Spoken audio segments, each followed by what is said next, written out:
कि हनुमान पे पत्थर फेंक दिए और हरीश जी की गाड़ियां लगा दो। तुम्हें पता नहीं कि हनुमान की सोच क्या है। मैं राजस्थान की सत्ता के शिखर पे कब्जा करना चाहता हूँ। हरीश चौधरी तो मेरे सामने चींटी है, चाहे जब मसल दूंगा उसका। मुझे राजस्थान की सत्ता के शिखर पे कब्जा करना। और भाइयों, हम अगर ये काम करते तो पता नहीं कितनी बार ये काम कर देते। ये ओछी घटनाएं कौन करता है? जिनके संस्कार अच्छे नहीं होते, जो अच्छे घरों में पले बड़े नहीं होते, ये लोग किसी की गाड़ी पे पत्थर फेंकवाते। मुझे तो आपके मंत्री जी कह रहे थे कि कार्रवाई करूंगा, तो नहीं लगा। आपके मंत्री जी बेद कैसे हो गए कैलाश जी? उनको भी मजबूती से लड़ना चाहिए, क्योंकि हमला तो मेरे और उन पे दोनों पे हुआ था। मुझे लग रहा है कहीं हरीश जी और उन्होंने आपस में कोई सेटिंग तो नहीं कर ली दोनों ने। देखो, सेटिंग हो जाती है भाई, तुम्हें नहीं पता। जैसे लड़के लड़कियों की सेटिंग हो जाती है ना, आपस में सेटिंग हो जाती है।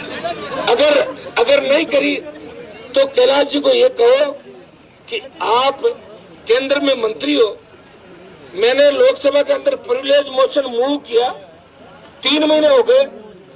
आपने क्या किया वहां पे? मेरे साथ खड़े होकर बोले क्या लोकसभा के अंदर कि हनुमान जी की गाड़ी पे हमला हुआ, कैलाश चौधरी की गाड़ी पे हमला हुआ? नहीं बोले ना। मुझे किसी के सहारे की आवश्यकता नहीं है, मैं खुद सहारे देता हूँ राजस्थान के अंदर। हनुमान खुद विधायक बना के पुखराज जी गर्ग को, इंदिरा बावरी को। और ये तो भाइयों मेरी ताकत थी। ये दिमाग खराब हो रहा है लोगों का कि मोदी जी की हवा चली, 25 सीट आ गई, अगली बार लेना 25 सीट लीजिए सकती है। ये तो राष्ट्रीय लोकतांत्रिक पार्टी के जवानों का और कांग्रेस मुक्त राजस्थान करने की बात थी। इसलिए 25 सीट लोकसभा के अंदर प्रधानमंत्री को मिली है। और मैं प्रधानमंत्री जी का पार्टनर हूँ, मैं कोई मोदी जी का नौकर नहीं हूँ। समझ गए ना आप लोग? कैलाश जी को हाजिरी करनी होगी, लेकिन हनुमान बेनीवाल हाजिर नहीं था, कहीं पे मुलाकात जरूर करता है, चाय पीना जरूर जाता है किसी के साथ। हनुमान बेनीवाल अपनी पार्टी का एक नई दिशा देने का प्रयास कर रहा है। भाइयों, पहला किसान का बेटा हूं। बड़े बड़े किसान नेता हुए आपके बाड़मेर के अंदर, कई नेता और कई नेत्रियां भी हुई बाड़मेर के अंदर। तो जोधपुर नागौर में भी हमारे कई नेत्रियां हुई। हमारी एक नेत्री तो ऐसी हुई कि जिसने एक मिक्स वेज पैदा कर दिया राजस्थान के अंदर। तो गंदगी अभी भी घूम रही, उस नेत्री का पता नहीं किसका गंदा खून होगा। तो भाइयों,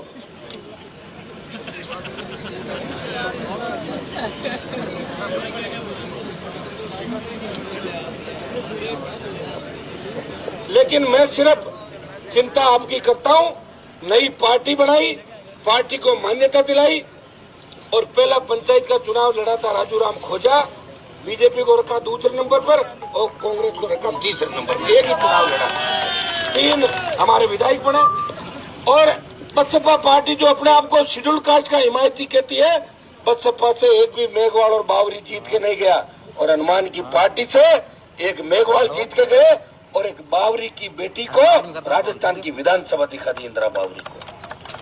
वो तो मैंने चुनाव कम लड़ाए थे, मैंने यारी बाजी में कई लोगों की मदद कर दी इधर उधर। तू जा लड़ ले कर ले। मैंने कहा मुझे तो 5 साल और लड़ना है। मुझे बहुत लोग धोखा दे के भाग गए थे बीच में। तो भाइयों, भागने से थोड़ा सा मायूसी आ गई थी, लेकिन कमजोरी नहीं आई। अब ये 4 साल का जो वक्त है आगे, इसमें हम लड़ेंगे, संघर्ष करेंगे। लेकिन इतना ही भरोसा आपको दिलाता हूँ, जिस दिन राजस्थान के देश के जवान और किसान को मेरी आवश्यकता होगी, हनुमान बेनीवाल अपना एमपी का पद छोड़ के आपकी सेवा के लिए राजस्थान की सड़कों पर निकल पड़ेगा। इस तरह किसी के दबाव में काम नहीं करेगा, करता भी नहीं।